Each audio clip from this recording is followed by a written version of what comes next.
In 1987, I entered a short story contest by Vietnamese magazines, and I won the first prize. The topic was every short story has to begin with the summer of 1999 just started, I dot dot dot, and then you can fill in the rest. Anyway, my short story is Với tiếng cười chào đời, and this is my translation, Born Laughing.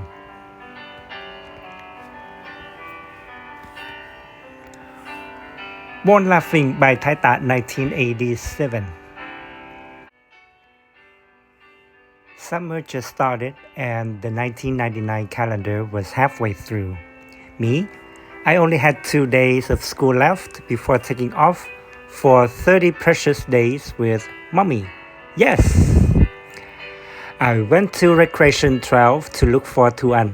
To save time, I stood in the middle of the extensive playground and closed my eyes. In my mind, I saw her sitting absent-mindedly on a swing.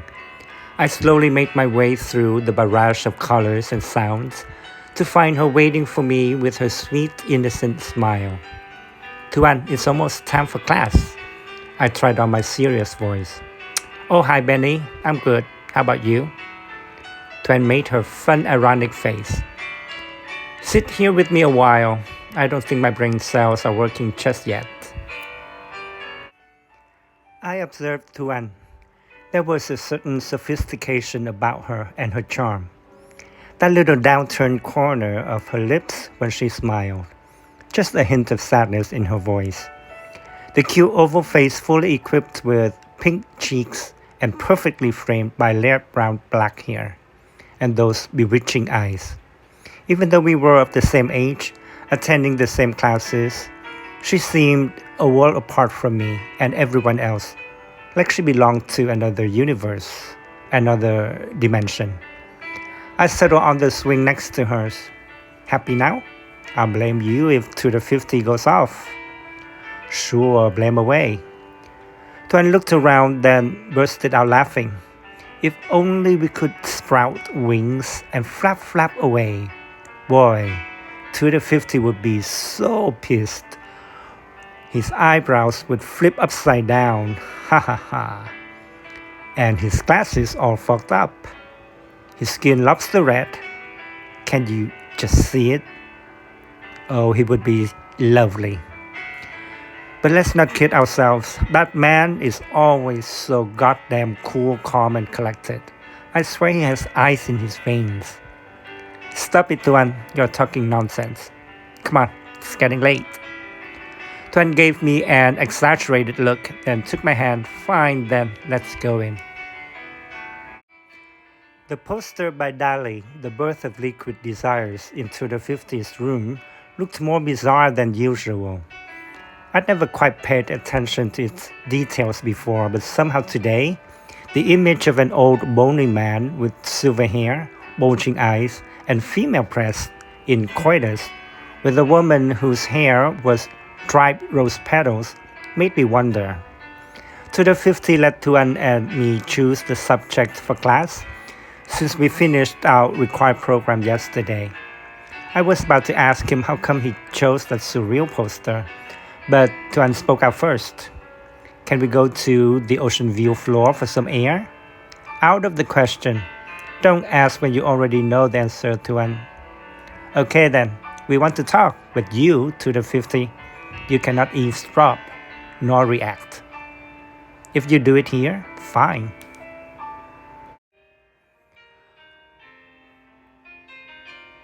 Tuan threw me a half-smile that alerted my entire being. Of all the students at first seat 21st, only Tuan was my friend. The 6-year-old girl with sorceress eyes was not popular due to her superior intellect, and some might say superiority complex. But I had no problem with that. I was not envious of her. Besides, I excelled her in certain areas. What happened between her half-smile and a bloody face to the 50 made absolutely no sense to me. I vaguely recall Tuan telling me to write down my name on a piece of paper. I did, Benny. Wrong, my dear. Tuan shook her head. I was about to add my last name, but she quickly crossed out the capital B and replaced it with a regular B. I questioned her with my eyes. Poor Benny. In truth, you're not really an individual with his own personality or identity. They wouldn't have wasted their resources to create individuals. You're just a Benny, a noun, like other Bennies around here, an experiment, an aberration, or as they see it, a first seed. They're playing God, but their tampering has gone too far. It's one twisted, messed up, incestuous pool of humanity that we came out of. Who knows what types of DNA have been used to create us? You and I are the result of years of genetic engineering and 6 years of selective conditioning. We will be movers and shakers, world leaders, but under their control. Listen to me, Benny. Pay close attention to my words. Her words froze me in place. I kept looking at her, then him, waiting for his fury to explode. Tuan moved about the room gracefully, like a snake gliding through her environment. Now and then she would glance at Tudor 50 and smile. His wrath never materialized. Absolutely no reaction whatsoever from him, true to his agreement. Oh, don't worry, Benny, Tuan continued nonchalantly. Sooner or later, they'll let you in on the truth. What creature can criticize its creator? Like those in Dali's painting. Do they complain or question their existence? Isn't that so, Tudor 50? Tudor 50 did not reply. By now, I had calmed down. Tuan let the silence linger until I spoke. Is there anything else I should know? Wrong question. Try again.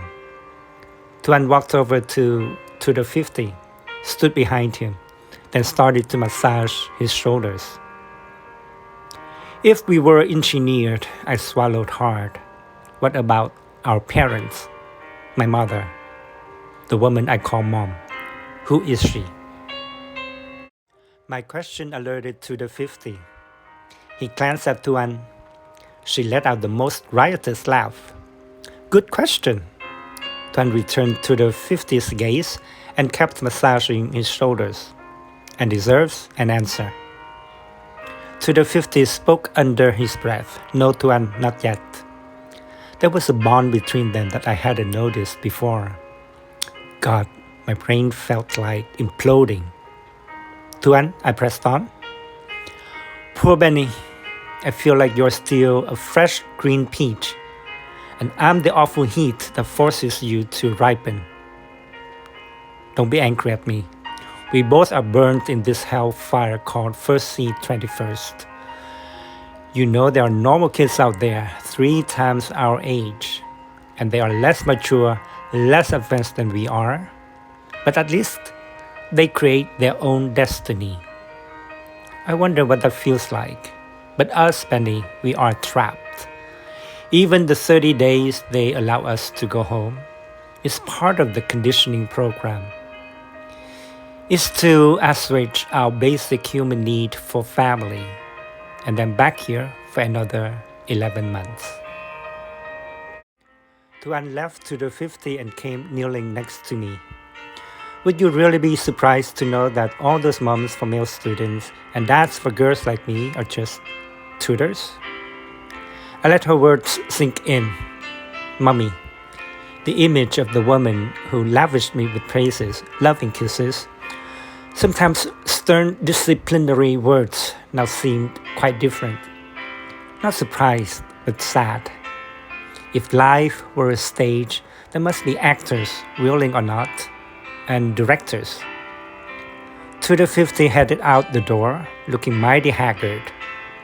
All of a sudden, with the mountain cat's speed and grace, Tuan jumped on him. Her claws dig deep into his exposed flesh, causing blood to run down his face. It was so bizarre. With equally astonishing ease, to the 50s shook the crazed girl off like a fly. He didn't yell, or look angry for that matter. He just left the scene with his bloody cheeks. I found out much more afterwards. On my last school day, I went up to the restricted ocean view floor, surveyed the horizon, and pondered. I knew that they were monitoring me, and they knew I knew. Closing my eyes, I went deep inside. In me, there's a place that no one can touch. They have stolen my innocence, but they will never violate this part of me, this space I reserve for God. My God who created the essence of me, who reflects through me, my source, my reason to be. Perhaps their reason to be as well. It's almost the year 2000. I'm almost 7 years old, grown up yet? Tuan was right. What creation questions its creator? But who created me? And don't creatures have rights? Can we be independent, free from our creators? Are these my thoughts? Or even they are colored by years of conditioning? Damn you barbarians. Like Tuan, I'm just their creature that they allowed to exist. I wish I didn't know. I wish she hadn't told me. Concentrating my mind, I tracked Tuan's whereabouts. Her vision appeared almost instantly. She was playing a sunny, breezy preludes by Chopin in Recreation 4. I screamed at her silently. Why? And then I was stupefied to see her look up and flash that ironic half smile straight at me, as if to say, "What can we do, eh, Benny?" That night, I had a vision. However, I must admit to a little doubt concerning its nature. It could have been clouded by recent events and might not have come from above. I saw a bright mushroom cloud far away, and the scenery resembled a painting by Van Gogh, Starry Night. There was a sound, an explosion, a vibration that somehow seemed alive, just like the vibrant swirling colors around me. I had just finished sucking the last milk drop from my mother's breast, and by mother I meant someone with all the pure, sacred symbol, meaning, interpretation of the word. We were in some backyard, on a hilltop with surrounding pine trees. Tuan was there with us, sleeping at my mother's feet. All of a sudden, she woke up. "Hurry, Benny. Put on your wings. It's here. It's already here." Instinctively, I searched for my wings, but they were nowhere to be found. By now, Tuan was airborne, flapping her wings about. "Hurry up, Benny." Waves after waves of colors and sounds and vibrations came crashing at me with the speed of a sun-going supernova, of two galaxies colliding. Of a first breath, I stood there, naked, calling out for Tuan. Too late, too late. She had disappeared into the sea of light above. My house had burned to the ground, and Mom, she was reduced to ashes. Strangely enough, I heard a piece of music floating amidst the chaos, Requiem by Mozart. My consciousness ceased to exist when my heart melted. End of vision. The next morning, in the crowded parking lot full of polished black cars, Tuan and I said our goodbye. We couldn't care less about those robotic drivers, who knows whatever else surveying us. In our cocoon, we looked at one another. I thought of telling her about my vision last night, but perhaps she already knew it somehow. "Gentle Benny," Tuan touched my cheek. "Have a wonderful summer. I wish you the freshest blessing from the purest mountain spring." "Will I ever see you again?" I asked, knowing the answer. "Sure," Tuan laughed, You're silly.